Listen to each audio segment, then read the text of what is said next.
ఆ వెన్నెల రాత్రి. అది 1974 ఏప్రిల్ అనుకుంటా. కాలేజీలో మా సీనియర్లకు అదే రోజున పరీక్షలు పూర్తయి అంతా భారం తీర్చుకున్నట్టు గాలి పీల్చుకున్నారు. మాకింకా కొన్ని పరీక్షలు ఉన్నాయి. మాస్టర్ని అభిమానించే వాళ్ళమంతా ఆ రోజు ఆయనతో కలిసి గుణపాడు దగ్గరున్న శివాలయం వద్ద ఆనాటి రాత్రంతా స్మరణలో గడిపి రావాలని నిశ్చయించారు. మాస్టారు అందుకు అంగీకరించారు. హిల్వ్యూ రెస్టారెంట్ అని ఉండేది అప్పట్లో విద్యానగర్లో. అక్కడే మాకు రాత్రికి కావలసిన పులిహోర, దధ్యోదనం ప్యాకెట్లు సిద్ధం చేయించారు మాస్టారు. దాని ఖర్చంతా అయిందే. బృందమంతా సుమారు 10 మంది అయ్యాం. నాకు గుర్తున్నంత వరకు కృష్ణమూర్తి, విజయకుమార్, శేషు, మెట్టు సీను, చెన్నయ్య, ఒకరిద్దరు కోట వాళ్ళు ఉన్నారు. సాయంకాలం 4 గంటలకు గూడలి మెట్టుల మీదుగా గుణపాడు వైపు నటకసాగింది. అప్పటికి మాస్టర్ గడ్డం పెంచేవారు కాదు. గోధుమ రంగు తెల్ల చొక్కా పంచెతో నీట్గా మామూలుగా వారు నడిచినట్టే వస్తాదులాగా నడుస్తున్నారు. నా సోదరులు ఏవో ప్రశ్నలు వేస్తున్నారు. గూడలి దాటి స్వర్ణముఖి నది దగ్గరకు వచ్చాం. అరుణభానుడు దివంగతుడవుతున్నాడు. చల్లని పిల్లగాలులు వీస్తున్నాయి. ఇసుకలో మెల్లగా పాదాలు ముందుకు సాగిపోతున్నాయి. మా అందరిలో ఒక రకమైన ఉద్వేగము, చెప్పలేని సంతోషము గుండెల నిండుగా ఉంది. అలసట లేదు, నడక శ్రమ తెలియటం లేదు. మౌనాన్ని బ్రేక్ చేస్తూ మాస్టర్ అన్నారు, మనం ఇలా నడుస్తున్నాం అనుకో, చూపు కొంత ముందుగా నిలిపి ఈ ఇసుక రేణువులు, వాటికి మూలమైన అణు పరమాణువులు, వాటికి ఆధారమైన దివ్య చైతన్యము, దానికి మూలమైన శక్తి స్వరూపంలో సాయినాథుడున్నాడు. అలాగే మన చుట్టూ అన్ని దిశలలోనూ అని తరచి గాఢంగా ఆ భావం నిలుపుకోవాలి. నడక మరీ చిన్నగానో వేగంగానో కాకుండా ఒక పట్టుగా నడవాలి. అప్పుడు అట్లా చేయటం సులభం అవుతుంది అన్నారు. ఆయన మాటలు మాటల్లా కాక అదే క్షణంలో మా లోపల ఆయన వివరించిన భావస్థితి అప్రయత్నంగా అనుభవం అవుతుంది. అంతే, ఎవ్వరూ ఏం మాట్లాడటం లేదు. నదిని దాటాం. అక్కడి నుంచి మెట్టు వరకు ఇరువైపులా పొడవైన తాటితోపులు, మధ్యలో బళ్ళబాట సాగిపోతోంది. ప్రతి చెట్టు, ఆకు, పువ్వు, అనంత ప్రకృతి చిత్రంగా సచేతనంగా కదులుతున్న అనుభూతి. మాస్టారు తమ పద్ధతిలో ఎవరో అడిగిన ప్రశ్నకు వివరిస్తున్నారు. మెట్టు అనే పల్లె వచ్చింది. మొదటిసారిగా అక్కడ ఒక గురుబంధువు వాళ్ళ ఇంట్లో మంచినీళ్ళు తాగాం. దేశిరెడ్డి, కృష్ణారెడ్డి, హరి, ప్రసాదు మొదలైన వాళ్ళ ఇళ్ల దగ్గర పలకరించి గుణపాటు వైపు కదిలిపోయాం. నాడు పున్నమి. సంధ్యాభానుడు తెరమరుగవగానే తెలివెన్నెల కాంతులతో అందాలు వెదజల్లుతున్నాడు నిండు పున్నమి చందమామ. ఆ తొలి సంధ్యవేళ సువిశాలంగా వంపు తిరుగుతున్న స్వర్ణముఖి నది ఒడ్డున ఉన్న శివాలయానికి చేరుకున్నాం.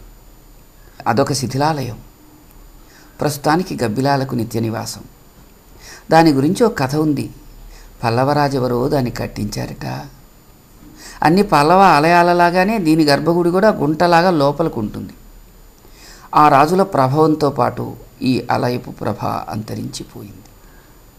తర్వాత దండెత్తి వచ్చిన ముస్లిం సైన్యం ఈ మందిరాన్ని ముట్టడించి నిధి కోసం ధ్వంసం చేద్దామని వచ్చారుట. ఒక సైనికుడు అందులో గడ్డపారతో శివలింగాన్ని పగలగొట్టగానే ఒక చిన్న ముక్క విరిగి పడింది. రెండవ దెబ్బ వేయబోయిన సైనికుడు నెత్తురు కక్కుకొని మరణించాడుట. అది చూచిన భయంతో సైన్యం వెళ్ళిపోయారు. కనుకనే అక్కడి లింగాకృతి విరిగి ఉంటుంది. దానివల్లనే గుణపంతో పేడు లేవగొట్టబడిన ఊరు గనుక ఆ ఊరు గుణపాడు అయింది నీ జనప్రవాదం. పై కథలో వాస్తవమెంతో నాకు తెలియదు కానీ గుడిలో శివలింగం మాత్రం ఒక భాగం విరిగిపోయినట్టున్నది మేమంతా గమనించిన నిజం.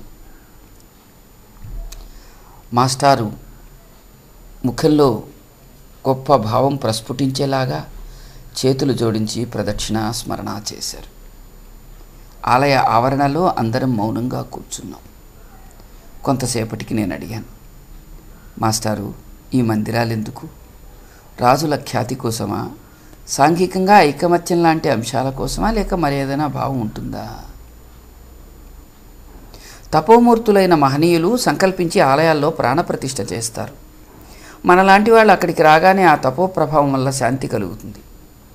అలాగే సాధకులు మళ్ళీ ఆలయం దర్శించినప్పుడు అది శక్తివంతమవుతూ ఉంటుంది. కాలగతిలో ఎప్పుడైతే తపఃప్రభావం సన్నగిలుతుందో ఆ మందిరాలు ఇలా శిథిలమైపోవడం జరుగుతుంది. ఇలాగే మరెన్నో అంశాలకు దేవాలయాలు నిలయాలు. మన సంస్కృతికి సాంఘిక పరిణామాన్ని పరిశోధించడానికి ఇవి ఎంతో ఉపకరిస్తాయి. నీవి అంశాన్ని పరిశీలించరాదా అన్నారు. వెంట తెచ్చుకున్న భోజనం ప్యాకెట్లు అందరం ఆరగించాం. తృప్తిగా ఉంది. అప్పటికి పండు వెన్నెల మహాద్భుతంగా దివ్యంగా లోకాన్ని నింపివేసింది. మేం కూర్చున్న ఆ పెద్ద చెట్టు నీడల్లోంచి నడుచుకుంటూ సువిశాలమైన ఇసుక తిన్నెల మీదకు ఏటిలోకి నడిచాం. ఒకచోట అందరం కూర్చున్నాం. ఆ మౌన నిశ్శబ్ద నిశీధిలో క్రమంగా ఒక్కొక్కరు మాస్టారితో ఏదో మాట్లాడి నిద్రలోకి జారుకున్నారు. స్పష్టంగా అద్భుతంగా ఉన్న ఆ తెలివెన్నెల సైకత తీరాలపై అందంగా మెరుస్తోంది. ఆ నీరవ ప్రశాంత నిశ్శబ్ద నిశీధిలో ఎంతో దూరంగా వంపు తిరిగిన నది అద్భుత చిత్రంలాగా పరివాహ ప్రదేశం వివరించను వీలుగానంత అందంగా, దివ్యంగా, సుందరంగా, సుకుమారంగా, సులలితంగా, సౌభాగ్యంగా విరాజిల్లింది. మాస్టర్ ఇసుకలో పడుకుని జాబిలిని చూస్తున్నారు. నేను ఒక్కడిని తప్ప మిగతా మిత్రులంతా నిద్రతల్లి ఒడిలో ఒరిగిపోయారు. తదేకంగా మాస్టర్నే చూస్తున్నాను. ఎంతో సింపుల్గా, గంభీరంగా, అగ్నిలాంటి అన్వేషణతో, స్ఫటికం లాంటి స్వభావంతో, అనితర సాధ్యమైన అలౌకిక మేధస్సుతో మా లాంటి అనేక మంది వ్యక్తిత్వాలకు కేంద్రమై మూలమై నా ఆయనను చూస్తున్నాను. నిశ్శబ్దాన్ని భంగపరుస్తూ చిన్నగా అడిగాను, మాస్టారు, మీరు పెళ్లి చేసుకోకూడదా? చేసుకోండి సార్, మాకు అమ్మ వస్తుంది. ఆ అనుభవం ఎంత బాగుంటుందో తలుచుకుంటేనే బాగుంది అన్నాను కాస్త చనువుగా. నాకెందుకో ఈ పెళ్ళి, నాకు ఇలా ఉండడమే చాలా బాగుంది. జీవితాంతం ఇలాగే గడిపెయ్యాలని ఉంది. నన్ను ఇలాగే ఉండని. నా నిశ్చయం ఏమిటో నీకు తెలుసు కదా అని చిన్నగా నవ్వారు. కొంత మౌనం తర్వాత, భాస్కరా, నీవు ఈరోజు రావటం బాగుంది. ఇంతకు జీవితాన్ని గురించి నీవేం నిశ్చయించుకున్నావోయ్ అన్నారు. ఈ మార్గమే బాగుంది సార్. భగవంతుణ్ణి పొందటం వినా వేరేది కోరదగింది కనిపించటమే లేదు అన్నాను వినయంగా.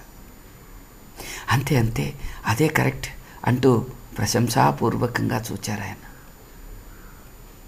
ఎప్పుడు నిద్ర తల్లి గుండెల్లో ముడుక్కున్నానో తెలియదు. తెలిసేపటికి తూర్పు దిక్కులో వెలుగురేఖలు విచ్చుకుంటున్నాయి. ఉషోదయపు శీతల పవనాలు హృదయాన్ని సున్నితంగా స్పర్శిస్తున్నాయి. మాస్టర్ గారు ప్రశాంత గంభీరంగా ఉదయాభిముఖులై కనులు మూసుకుని ధ్యానం చేస్తున్నారు. వారు దాదాపు నిద్రపోయినట్టు లేదు. ఒకరిద్దరు అప్పటికే మేల్కొన్నవారు సడి చేయకుండా ఆయనతో కలిసి ధ్యానం చేస్తున్నారు. ఆ సన్నివేశం నాకు భాగవతంలో వ్యాసుడు వర్ణించిన మున్యాశ్రమాన్ని గుర్తు చేసింది. నేను కూర్చుని ప్రాతస్మరణలో విలీనమయ్యాను. ఎంత సంతోషమో! ఎప్పుడూ లేనిది హృదయం ఆనంద తాండవం చేస్తోంది. నిన్నటి కంటే భావతీవ్రత అధికంగా ఉంది. సర్వత్రా దైవస్వరూపమైన చైతన్యం దృశ్యమానమవుతోంది. ఈ అనుభూతికి మాటలు లేవు. మళ్ళీ ఆలయాన్ని మరోసారి పగటి వెలుగులో దర్శించుకున్నాం.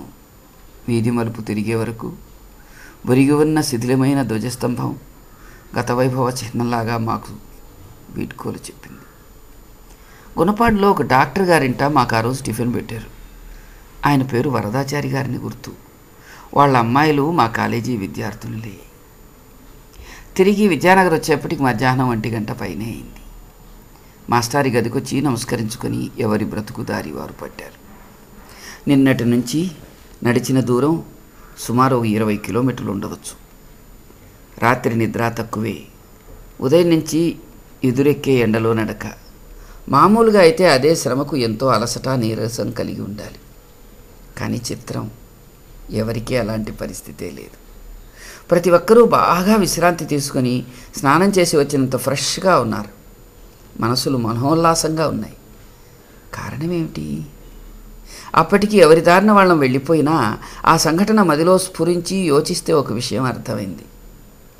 మాస్టారు మా అందరి మీద తమ తపఃప్రభావాన్ని ప్రసరింపచేశారు. వేదాలలో గురుశిష్య సంబంధాన్ని కూర్మ వృత్తితో పోల్చుతారని పెద్దలు చెబుతారు. అలాగే తమ తపోపరిధిలో మమ్ము స్వీకరించి తమ స్థితిలోకి మా అందరి అంతఃకరణలు ప్రభావితం చేశారు. అందుచేతనే గొప్ప తపోమూర్తి అయిన వారికి లాగని మాకు అలసట నీరసము కలగలేదు. పైగా మహోత్సాహంగా సంతోషంగా కూడా ఉంది.